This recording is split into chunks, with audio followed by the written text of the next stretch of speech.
All right, what's up guys? We're getting ready to tackle ECU wiring today. So we have some wires ran from the bay into the cabin. We have two yellow wires right here. This is going to be for our electronic boost controller. We have a 3-port MAC valve. So this is going to be for ECU signal, and the other wire is going to be for a 5-volt power source.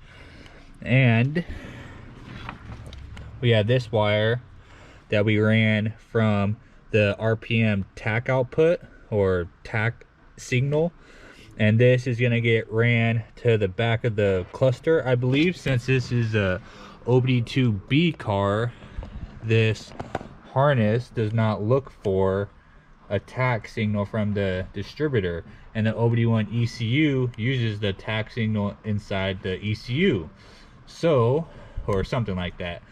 So this wire is ran from the distributor, the RPM TAC, and we're going to run this to the back of the cluster and see how that works. We might have to pin something on the OBD1 harness side, which I was under the impression that we would have to do. That's why it's ran right here. But looking on some of the forums, it just needs to go back to the back of the cluster. So it's my first time ever doing this on an OBD2B car, converting it to OBD1. So we are learning right now. And then we got some wideband wiring to do right here. We are using an Aem X series wideband. So we got the two grounds that everyone gets confused about.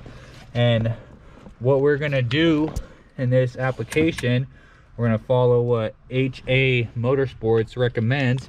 We're just gonna twist both the grounds together. That is the brown and black wire. We're just gonna splice these together and run them to the ECU ground. Same with our power for our wideband 5-volt. We're gonna run this to the power side of the ECU. So it's really important that the wideband has a clear signal going to the wideband. So the best way to do that is use the ECU power and grounds, and you want to make sure that you have no other power being tapped into it. So that is on pin A25. So these pins count 1, 2, 3, 4, 5, 6. Basically you have a power and then you have a ground. So we'll go all the way over to A25. This will be our ECU power right there. This is what our wideband power source is going to tap into. We could also tap in the boost controller power output into that same wire, but then you'll be interfering with the wideband power signal. So we have a wire ran under the dash of the fuse box, and we're just going to tap this wire into that one to get our 5-volt. But back to the wideband. So we now know we have a crisp power signal for the wideband that's going off of the ECU power. So now we need the ground. So it looks like the ground is right here. This is the ECU ground on A26. So we're gonna splice the wires in to this for the wideband. So we're gonna splice in the black wire for the wideband on A26. We're gonna depin these two connectors so we can solder these two wires together for the wideband. So our red wire is gonna go to A25. Our black wire and brown wire are both gonna go to A26 on the wideband. It's kind of hard to show you one-handed. And then our white wire is extremely important too, because this is how our laptop's going to be able to pick up data from the ECU so we can data log. This is going to go to D14. Again, we're going to depin D14 gonna strip some wire back and we're gonna solder it on to make sure that we have a solid connection. So we're gonna go through, I'm gonna go through kind of showing you guys how I get all these set up in a car. So again, we have 3 things that we need to wire in: wideband, our boost solenoid, and our RPM signal. So this is the bay side of the coupe. We got our RPM signal wire right here, and on the OBD2B harness it doesn't come with that, so I had to wire in, let's get a flashlight, I had to wire in my own wire for this. So I just basically soldered it in and I loomed it, ran it inside the bay. So that is for the distributor. The RPM tack is ran inside the bay, right inside the cabin. It's all zip tied together. So that's for the distributor side of things. To the boost solenoid, we got it routed down here, so it's all plumbed in, teed in. So here are our wires right here. They're all wrapped in loom and they are being ran through here alongside the fender, and eventually they go back inside the cabin too. So our boost solenoid is ran in there. Then the last thing is the wideband. Okay, so we got our instruction manual out for our Aem wideband. We're going to be wiring in connector A. So as you can see, red is a switch 12 volt with the 5A fuse. Black is power ground. Brown is analog output negative, optional. You do need this for this wideband to work right. And white is our analog output positive. This is how we data log. So what we're gonna do, we're gonna twist together the black and brown, wire it and solder it into our ECU ground. So we need to go on connector A, and we know this is connector A because this is our biggest one. And when you're looking in to the back of the plug like this, it goes 1, 2, 3, 4. So we're gonna go all the way down to pin number 25, which is right here. So we need to depin this ECU terminal right here. So what we're gonna do, we're gonna pop the back of this like so. That's pretty much the safety pin right there. And we'll see, depending on how this jumper is, usually there's a pin on the inside you have to pull. Yeah, so we still can't pull it out yet, so we're gonna have to stick our depinner in here. And I got some nice ones from Haltech. So here's the skinniest one. So we're gonna bust this out.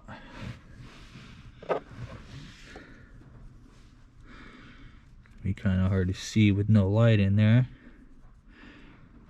Let's stick our pin in there.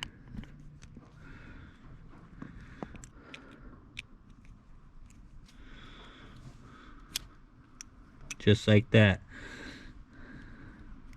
This is our power wire right here.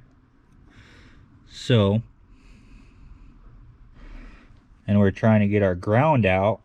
So we know this is A25 right here. So this is A26. So this is our ECU ground. So we need to go under there, get our tool in there, lift up on the pin, and then boom, ECU ground is out. Always want to double check that we got the correct terminal out before we do our soldering. So as we can see, that is A26 right there. So we got our pin out for our ECU ground. Gonna try and hit it with this. See if we can get just enough wire, strip back.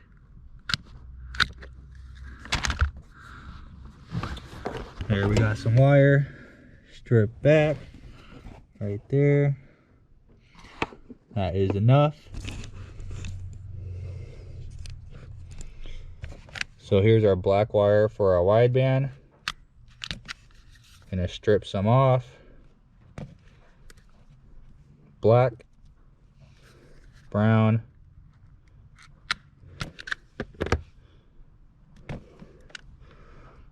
looks like about the same.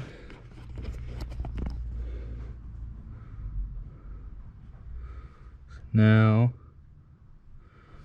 gonna twist these together.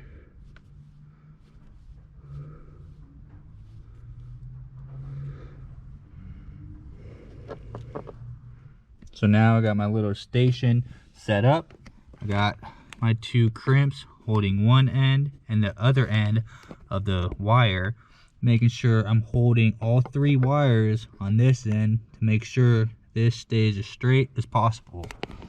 So I got my solder gun right here, good old Weller, and go lay some solder down.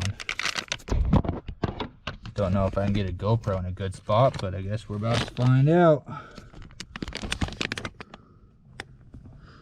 Guess that works.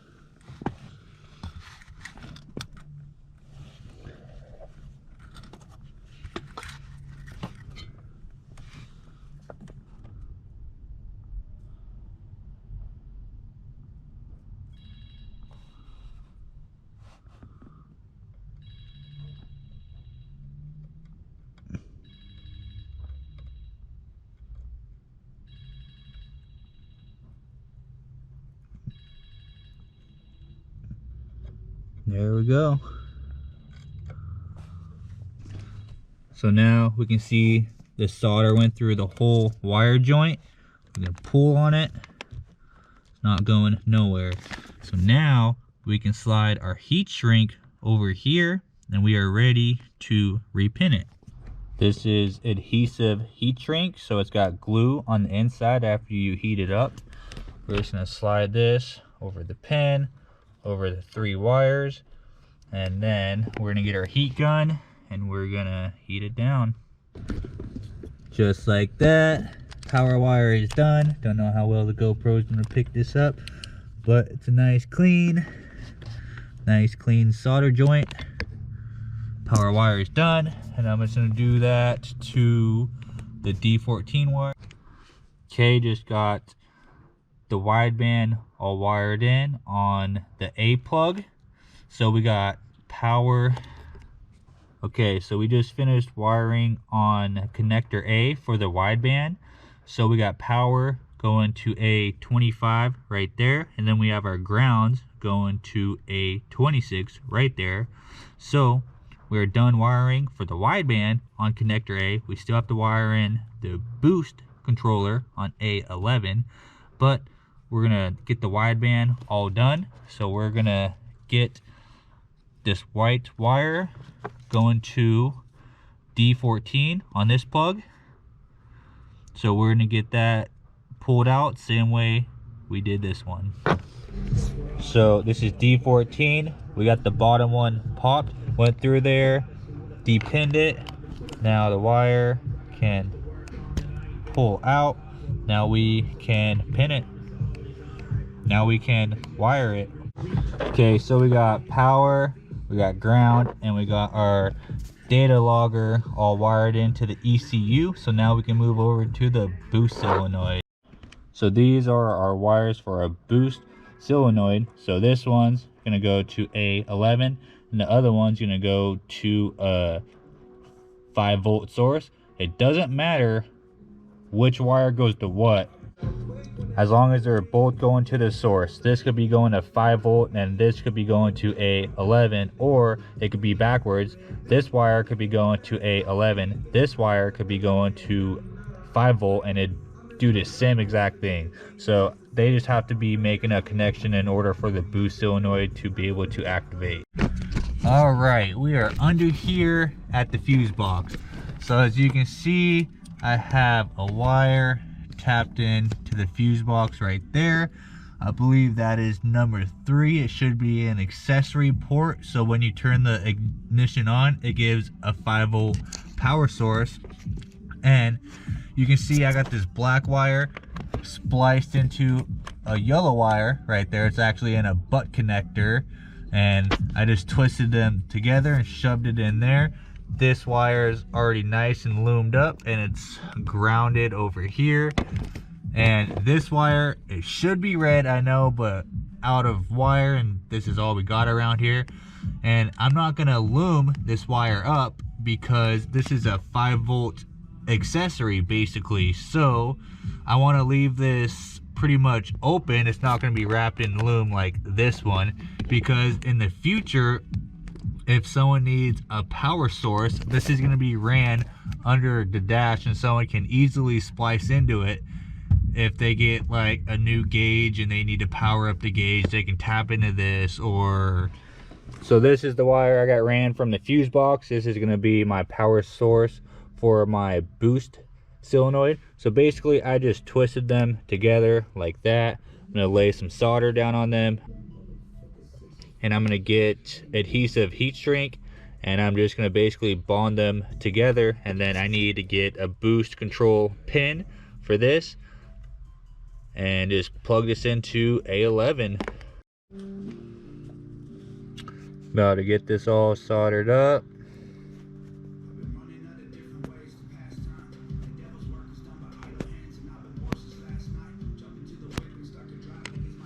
Bam, just like that. Okay, and just like that, I got the adhesive fully sealed on the end right there and on the back. So now this part is done. Now I just have to find an ECU pin for A11. Okay, I just ran back home and I got this little ECU terminal pin. So with my nice Haltech crimpers, I can get this crimped on to the wire. So usually a lot of people don't like crimping these things because it's just kind of a pain to get a perfect crimp around this right here. Let's see if you can see that. It's hard to get a perfect crimp around this part that goes around the actual wire itself. This part just goes around the shielding, and a lot of people get mad because they can't get good crimps with this. But I went ahead and bought some nice pliers to help me get this done, because we are getting ready to wire in a standalone ECU into the hatch. Okay, I kind of got a little mark where I want to get this stripped at. So get my nice Amazon strippers, something like that. So now we'll do a test fit just to kind of see how the pin fits.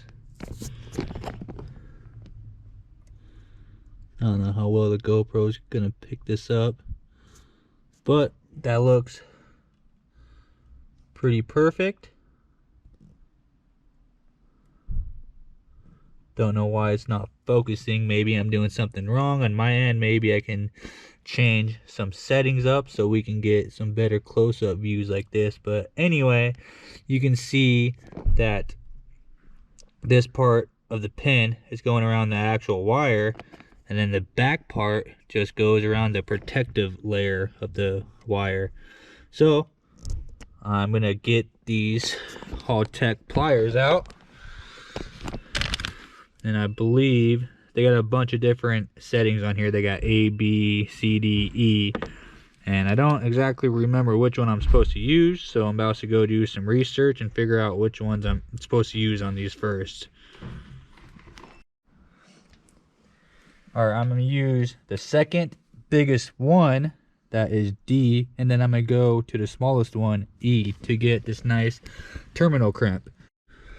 Alright, so I had to do that off camera because I just had to really focus and just pay attention to the pliers, I guess. But I basically used the biggest one, bent one side, bent the other side, then went down a smaller size to give it a nice good crimp, and I gave it a nice tug, and the wire solid. So now I can get a better crimp on this side, hopefully.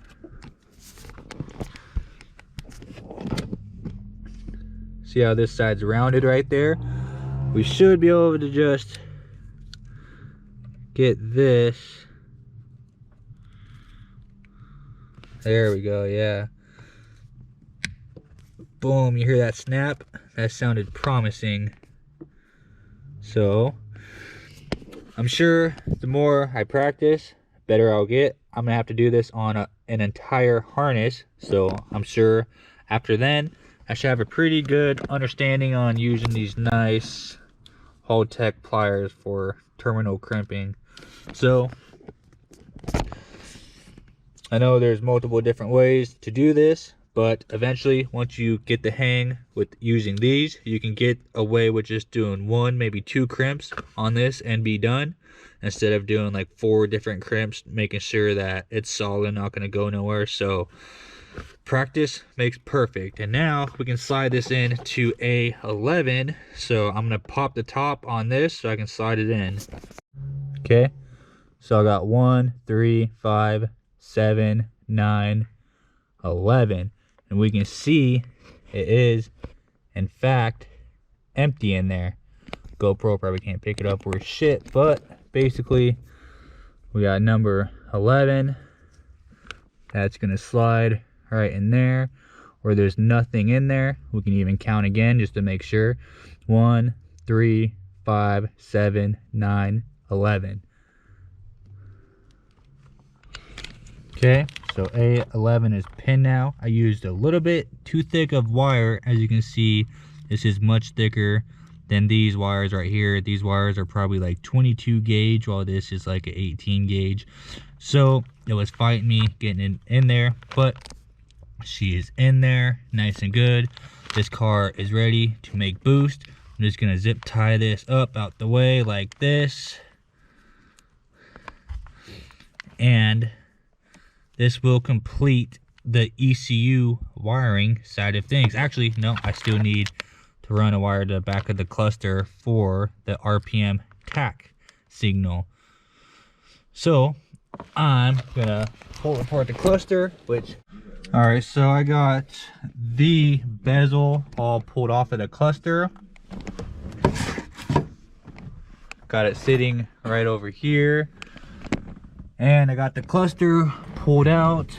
I disconnected the tach right here, and reading online some forums, it says this blue wire is for the tach output.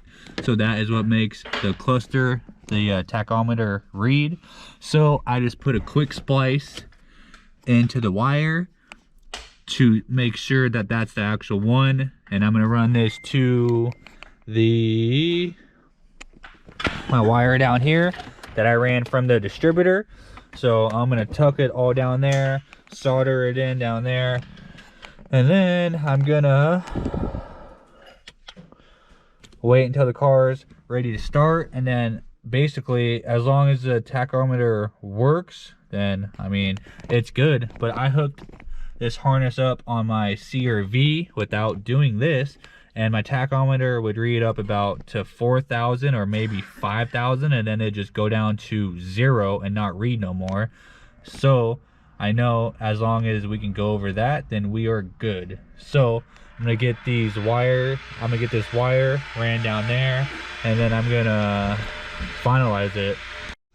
Just got the cluster all put back together, got my wire ran down there. Now I can tuck it up behind the dash and run it over to the wire over there, and we should be all done with wiring. All right, so I'm getting ready to 100% the wiring. I crimped on a male and a female connector for the RPM tach. So now when I connect it, we got good signal, and now the harness can be disconnected and taken out of the car in the future. All right, so I guess that's gonna wrap it up for the wiring on the coupe. So I guess we can go over real quick what we did. We got the wideband wired in. This is ran through the firewall, and I guess I can go over the wiring we did on the car. I wrapped the map sensor in loom, went through all the injectors, loomed them up, a little bit of the back harness didn't go too deep because it's supposed to be a quick flip and we're already going a little bit too much into it. But we want the car to be nice, built right, done right. So we just kind of cleaned her up a bit to make her look nice. Distributor wiring, I went over that, how I depin this, unpin that to make this work. And then boost solenoid wiring down here, ran all the way up through there, around, and RPM tack. So I think that's about it for now. This car should be fully 100% wired now, and we can start moving on to the exhaust fabrication. So thanks for watching, till next time.